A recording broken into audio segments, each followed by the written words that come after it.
we're going to talk about something that all of us certainly have experience with. Deli meat. It's now been linked to listeria cases in 12 states, and that includes Massachusetts, right? That's right. That includes Massachusetts, and it's something that's part of many people's daily lunch rotation. So obviously here to answer your questions, Dr. Todd Ellerin of South Shore Health. Deli meat, huh? Wow.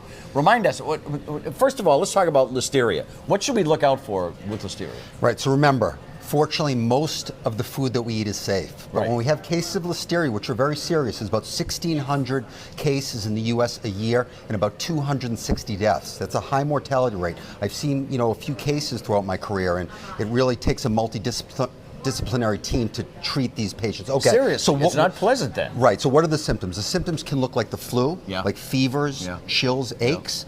Sometimes it can lead to meningitis. The most serious cases: headache, stiff neck, confusion, seizures. And in pregnant women, sometimes it can be a mild illness, but it can cause some real problems with the fetus. So I want to be honest with everyone. There haven't been a lot of specifics on this one right now, other than the fact that we know that it's out there. So just that the fact that it is sitting out there, that is a concern in and of itself, right?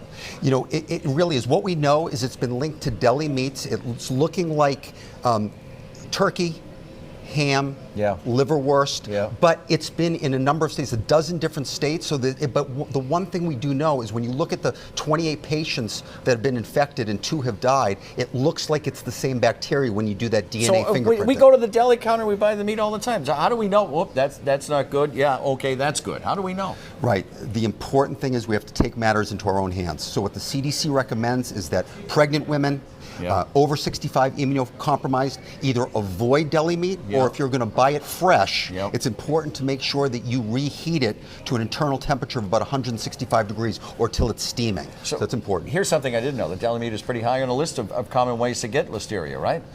It is true, and that's one of the reasons why it's recommended that pregnant women, for example, and immunocompromised patients avoid it. The other thing is, though, remember, how can we avoid listeria? It's important to wash our hands, wash the counters before and after with soapy water. Avoid unpasteurized cheese. You may have heard of, when your wife was pregnant, you may have heard that she was supposed to avoid unpasteurized. Those are some of the softer cheeses. If you love cheese, the harder cheeses are better. These are things we have to keep at the back of our mind when we're buying in the deli meats now. It's true, and this is an ongoing investigation. We still don't know what the root cause is. Dr. T, great to see you. Good to see you. Thank you for the information.